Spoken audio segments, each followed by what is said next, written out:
আজকে দারুণ ওয়েদার, দুপুরবেলায় বাইরে বৃষ্টি পড়ছে ঝমঝম করে, কি সুন্দর লাগছে। আর আমি দুপুরের খাবার নিয়ে বসে পড়েছি খেতে। আজকে দারুণ দারুণ সব রান্না হয়েছে। এই দেখো, খাবারে আছে গরম গরম ধোঁয়া ওঠা ভাত, একটা লেবু নিয়েছি, আর এই যে একটু কুমড়ো শাক আছে, কলাই ডাল। আর আজকে রান্না হয়েছে কচি কচি আমড়ার টক। টক না, এটা চাটনি।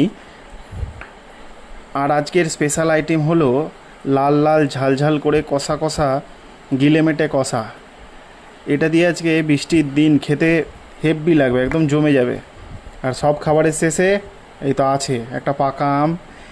আমের সিজন আছে এখনও, আম খেয়ে নিচ্ছি। আর কদিন পর তো আমের সিজন শেষ। চলো, এই দিয়ে আমি আজকের খাবার খেয়ে নিই। আবার দেখা হবে তোমাদের সঙ্গে পরের একটা ভিডিওতে।